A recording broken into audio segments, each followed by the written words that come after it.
Welcome to May 1989 in the year in television. And, this was a month where, the season is coming to a close. It started off rocky with the writer's strike in late 88, but of course, the season went as planned. But because of the strike, several events were pushed back. We'll get to one event in particular that had to be cut into two.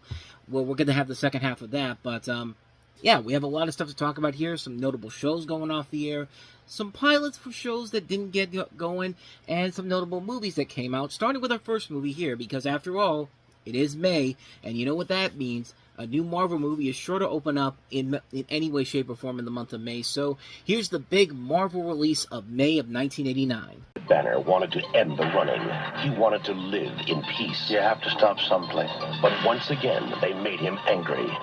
Maybe angry enough to kill. Maybe I belong in a cage. Now, imprisoned, he will struggle to hide the fury within him. But he will not succeed. I can't stand trial. You have no choice. Because now David Banner faces his greatest trial. The trial of the Incredible Hulk. A trial so important that it's not even in the movie that much. I'm not even kidding you. It's a dream sequence. That's the trial right there. That's all you get in this movie here. But you do get to see the debuts of Daredevil and Wilson Fisk in live action form, though. The Trial of the Incredible Hulk was in fact supposed to be a backdoor TV pilot for a series for Daredevil, which of course was not produced, because even though this thing did very well ratings-wise, reviews actually were better than the previous Incredible Hulk movie that came out the year before, The Incredible Hulk Returns, but a lot of people criticized the film for the exact same reasons that you think it did, because it's a misleading title, because the trial in this is not in the movie, and the Hulk himself is not even in the final act of the film. So the Hulk is barely in the movie to begin with, and the whole thing about this whole thing is that there is a good idea here, but I mean, it's like I said, it's cool to see people like Daredevil and Wilson Fisk, people that were not very well known to most people outside of Marvel, coming in here, and there was a good idea to potentially give him his own TV series, which he would eventually get later on down the road. But in this case, yeah, this one didn't really work out all that well. I mean, it's cool to see Bill Bixby once again back as the Hulk, and David Banner and Lou Ferrigno back as the Hulk. It'll be the last time I think Bill Bixby actually plays this role. But other than that, though, yeah, this movie is a complete letdown. If just by the title alone being only a quick dream sequence, the rest of the movie itself is pretty lame overall. It's just kind of a very underwhelming way for Bixby to go out with this legendary character of his, Lou Ferrigno going out the way he does. I mean, just a wasted opportunity here on so many levels. It's a shame, because there's definitely a lot of potential that could have been with this, but hey, it got the ratings, so NBC's happy about that, so not much more to say about that one, The Trial of the Incredible Hulk. So let's get to some of the more notable finales that happened this year, this May in particular, starting off with this one here, the finale of Dynasty. One thing I never liked about you, Alexis, it's a cretin you call a son. The last time you're ever gonna hit me!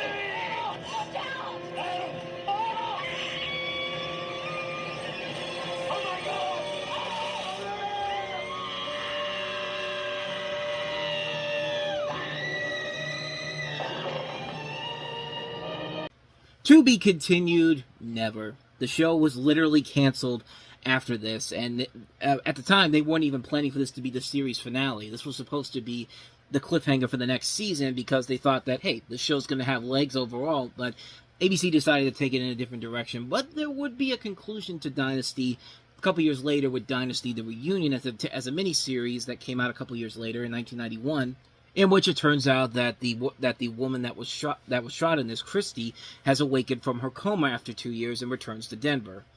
Actually, no, that was Blake Carrington who got shot in this, and his beloved wife Christie had been in an off-screen coma, and his conniving ex-wife Alexis plunging from a balcony, and it's set up 2 years later as Blake, who survived the shooting but was then convicted for the death of his assailant, is pardoned and released from prison.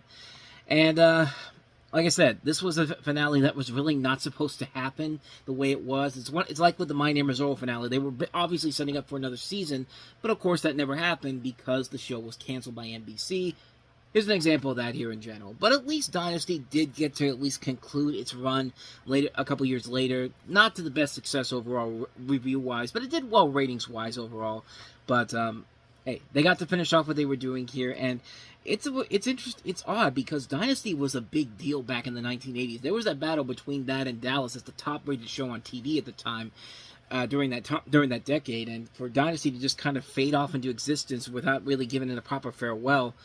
I mean, they should be grateful they got to have at least one more goodbye to it, but not much more to say about that one, except, yeah, fans were screwed over with the finale of Dynasty then, but hey, they'll at least get a conclusion later on down the road.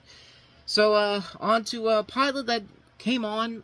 NBC obviously was expecting it to do well, especially considering its star, Jackee Harry from 227 is the leading actress in it, but didn't work out that well. To back. Thursday, Cosby kicks off an all-new night. Got it. And who's funny enough to follow Cosby? It's 227's Jackee in her very own show. Look on through. She's giving everyone a wild comedy workout. How come you're doing all the work, but I'm the one who's sweating? Back-to-back, Cosby and Jackee, Thursday. I mean, honestly, they probably could have had a chance to do this show this Jackee Harry was a very big deal on 227. She actually won an Emmy for the show, in particular playing the character of Sandra. In this backdoor pilot episode of 227, Sandra has moved to New York but finds herself jobless after she finds out that the film company that she works for specializes in porn films. So once she finds her apartment, she meets a woman who tells her about a job opening at her job. Sandra goes with her the next day and gets the job at the spa and finds out that her new friend's boyfriend is using her, but when she tells her, she doesn't believe Sandra. Finally, when she hears it from herself, she cuts the boyfriend loose, and her and Sandra are back on good terms.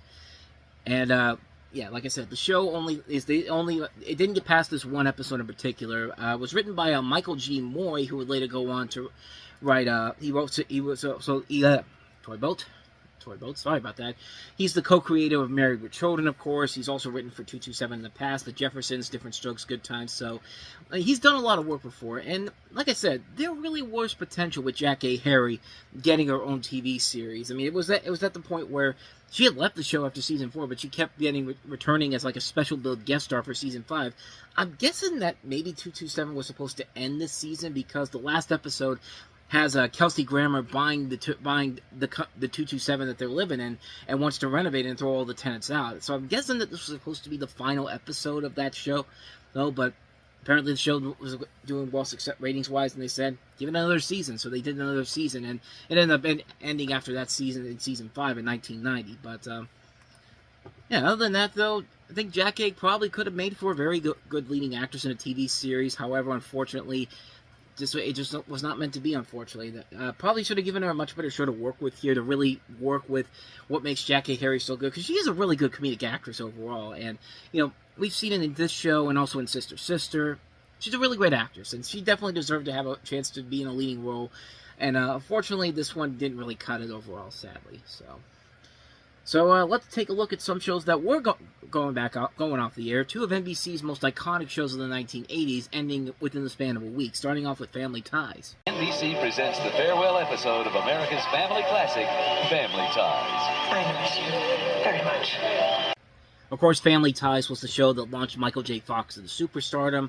Had been on the air for 7 seasons, so it did have a long run overall. It was very profitable in syndication, so it really wasn't a shocker overall that the series did eventually come to an end after all these years. I mean, when you move to Sunday nights after a couple successful seasons on Thursday night, and your ratings will start to fall off when you don't have the Cosby Show and Cheers as that sandwich overall. You basically have to.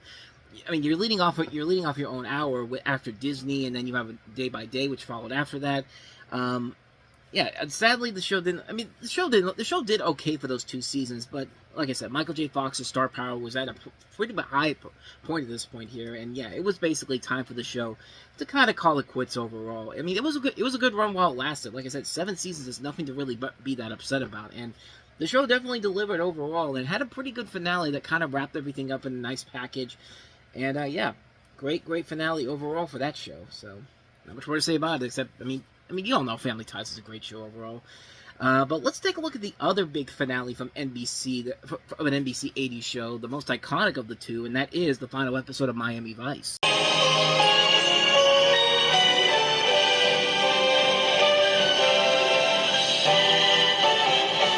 Tonight, the movie event that marks the end of an era. It's time to remember them.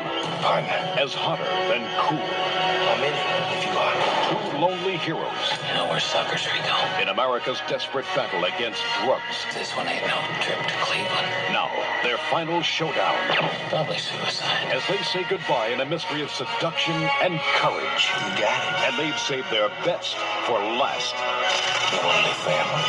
Two friends in the astonishing end of Miami Vice. Yeah, Miami Vice, you know, one of the more influential shows of the late 80s, you know, from its style, from its pairing of Don Johnson and Philip Michael Thomas, excuse me. Philip Michael Thomas played Tubbs. But after season 4, the show was starting to fade off after a couple of seasons, and there was rumors that the fourth season was going to be the last one, but they decided to go for a shortened final season, which did eventually air in this time overall, but it also didn't help that the show was kind of being tossed around the schedule a lot, and there were actually a couple of episodes that were pushed back because one episode in particular was seen as too risque for NBC, and it later aired on USA Network. But the final episode that was billed as the final episode was an episode called Free Fall, even though there was 3 episodes that did not air, and it would eventually be shown in June as the lost episodes for NBC. In the episode, Crockett and Tubbs are recruited to protect General Manuel Bourbon, played by Ian McShane, a dictator of a ravaged Latin American country, who has information on major players in the drug world. It is later revealed that Bourbon knew dirt on very high-ranking U.S. government officials, which was the whole reason for the rescue mission. For the whole mission. But at the end of the episode, Crockett and Tubbs shoot down Bourbon's seaplane as he tries to escape the authorities, killing the general and several government operatives. And the pair quit the police force in disgust. In the final scene, Crockett sells his boat, releases his pet alligator Elvis, and is moving further south, hoping to get away from Miami, while Tubbs has decided to move back to New York. Crockett offers to give Tubbs a ride to the airport in a stolen Ferrari, and the duo drive away together. So in a way, it does wrap the series up on kind of a solid note overall. I mean, Miami Vice in general was an overall very entertaining show all the way through, even in the later seasons of the show. And it was very culturally significant for the time period, and it was a show that was very fun to watch because of the great chemistry between Johnson and Philip Michael Thomas. They were really great together, and they did at least give the show a proper finale, unlike Dynasty overall, but it was a great show. It was a really good show, and a pretty good finale overall for Miami Vice. So let's head over to Nickelodeon, because they have a pair of shows this month that are notable, one of the first ones being Think Fast. Think fast. Here comes the gold team, Melissa and Josh. Here comes the blue team, John and Jill. They're here to play Think Fast. The game where fast minds and fast feet add up to fast prizes. One of the many forgotten Nickelodeon game shows that I found when Nick Gas was a television network in the 2000s. Yeah, I watched it along with a lot of other shows, that Nickelodeon game shows you may not be too familiar with, unless you know, everyone knows Double Dare, everyone knows Guts, Wild and Crazy Kids, but a lot of people don't remember the game shows of the 1980s, and Think Fast was one of those game shows that most people have forgotten about. It was actually one of the last shows produced at the Philadelphia Nickelodeon studios before they moved down to Universal in 1990. You had Michael Carrington hosting the first season of the show, then followed by Skip Lackey, and in it you had 2 teams of 2 competing for stunts to win money, $50 for round 1, $100 for round 2, and in both seasons, it was possible for some events to end in the draw, whereas both teams failing to complete a stunt or by a tie score, and when both teams failed, no money was awarded to them.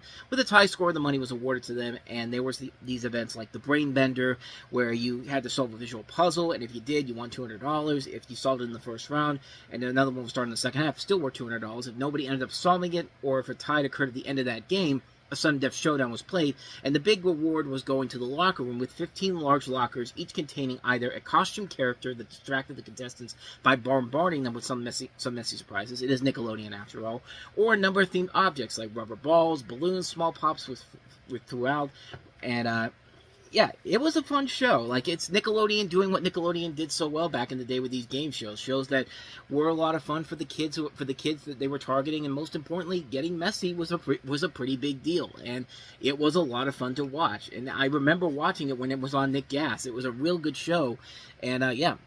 Well, it's one of those shows that if it was on in the early 90s, I probably would have watched it then too, because I did watch a lot of Nickelodeon back then. And yet I didn't watch a lot of You Can't Do That on Television. You Can't Do That on Television is most notably the first show that gave Nickelodeon its kind of identity to it. It was basically a sketch comedy series show in the veins of something like Rowan and Martin's Laugh-In, Second City Television, even a little bit of Monty Python's Flying Circus, especially with that intro there.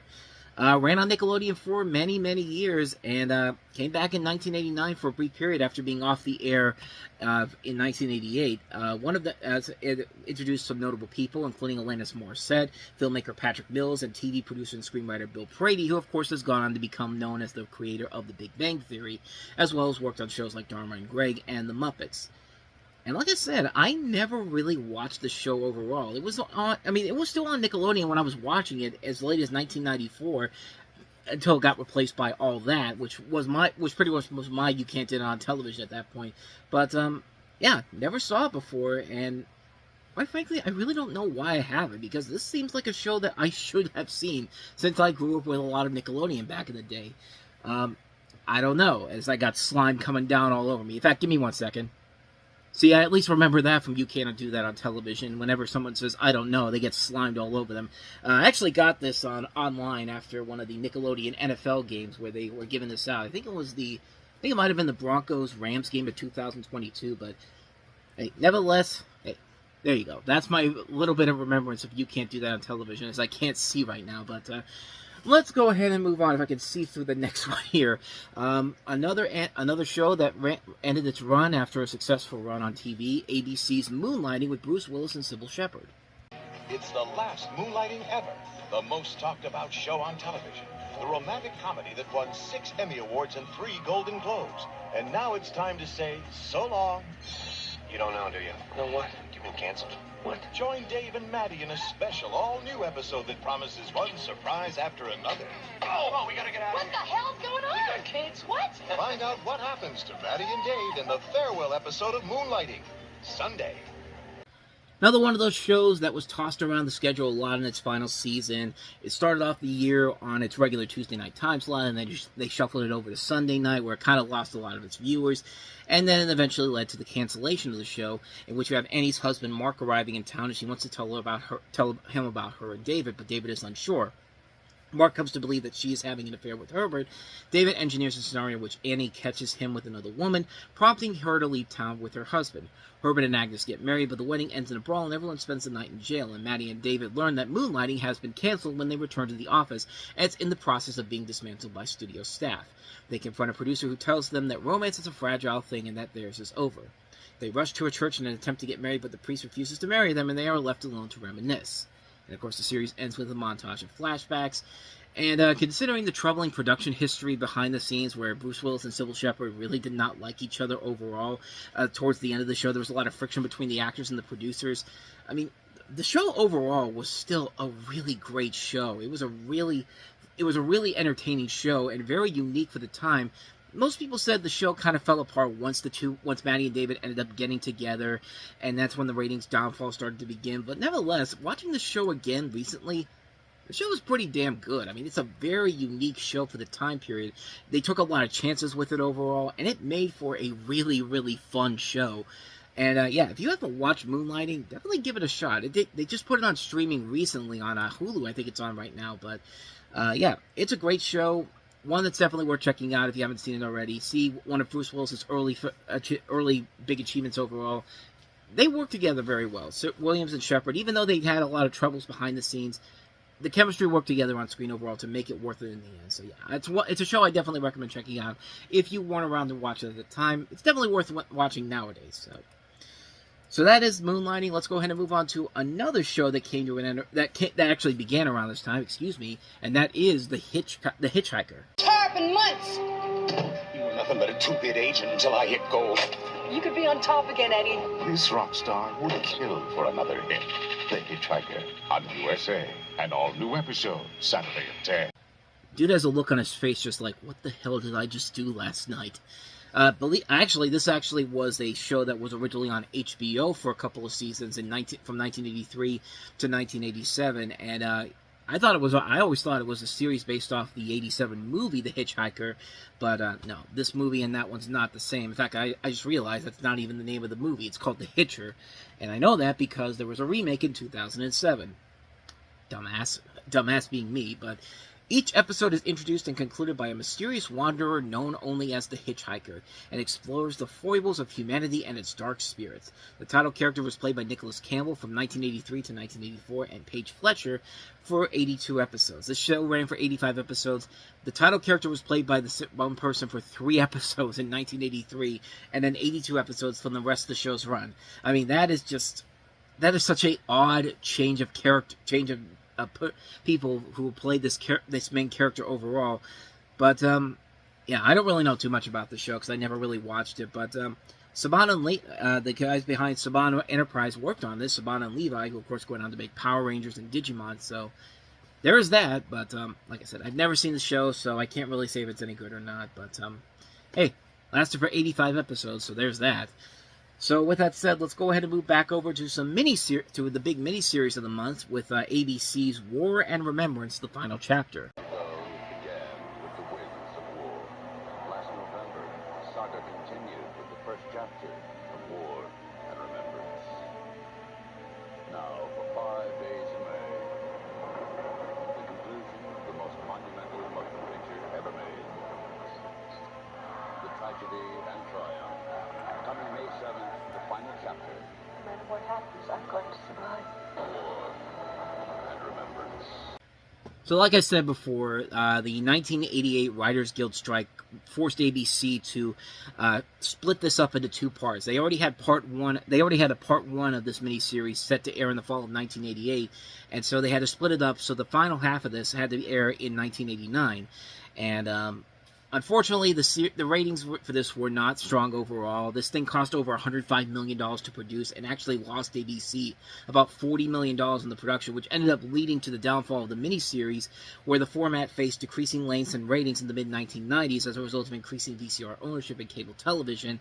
And by the 1996-97 season, the longest-running network miniseries that was airing at that time was the Stephen King adaptation of The Shining, starring Steven Weber in 1996. But of course, War Remembrance is based off of the Herman Wouk stories, which the miniseries continues the stories of the extended Henry family and the Jastow family, starting on December 15, 1941, and ending on August 7, 1945, in their life experiences during World War II. Of course, you got your big cast: Robert Mitchum, Jane Seymour, Hart Bachner, Victoria Tennant, Polly Bergen, David Dukes, Sharon Stone, Barry Bostwick, Topol, John Rhys-Davies, Ian McShane, Bill Wallace, Jeremy Kemp, Stephen Burkoff, E.G. Marshall, John Gielgud, Ralph Bellamy. The list goes on and on.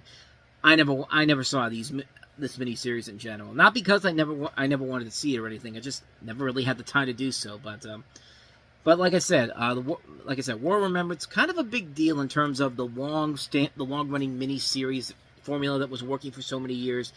With War Remembrance, and then not to mention ABC's America from a couple years earlier, kind of being underwhelming performers, kind of led to the downfall of the miniseries a little bit here. Not that it wasn't leaving anytime soon, but it was just not the big epic event that it used to be back in the day, unfortunately. So let's go to NBC with one of their big original movies of the month, I Know My First Name is Steven. He was abducted by a stranger and kept captive by a lie. Parents don't want you anymore. But his family never gave up hope. They've been looking for you for 7 years. Reunited, it was a new beginning. I'm your brother. But could they put the pieces back together? I sat up every night waiting for you to come and get me. People magazine calls it an extraordinary insight. Grade A. Us magazine says it will no doubt be an Emmy, based on the true story of a child's courage, love, and survival. I know my first name is Steven. Monday. We keep telling you your name is Charlene. Yes, this is another one of those miniseries that aired around this time. It actually aired on 2 nights, even though that trailer doesn't really suggest that. They suggest it's just one movie in general. But no, it's a two-night miniseries event. But it was later sold as a feature-length movie. In the movie, Steven Stainer, played by Corky Nemec, who would later go on to play Parker Lewis in Parker Lewis Can't Lose, is a 7-year-old boy kidnapped by Kenneth Parnell. With the help of his partner in crime, Irving Murphy, Parnell continues to molest and produce pornographic images of Steven for 7 years. When Steven is 14, Parnell kidnaps a boy named Timmy. As a result, Steven builds up the courage to prevent Timmy from going through the same thing that he went through when he was Timmy's age. He brings Timmy to the police and confesses that he was the victim of a kidnapping by his dad, Parnell. Steven later testifies in court on Timmy's behalf, and then later, in the hearing for the crimes Parnell commits against Steven, Parnell spends 5 years of a 17-year sentence in prison for the kidnapping and sexual abuse against Steven, while his accomplice Murphy spends less than 2 years in prison. You also have a cast that includes John Astin as the father, Del Stainer, Cindy Pickett as Kay Stainer. You have,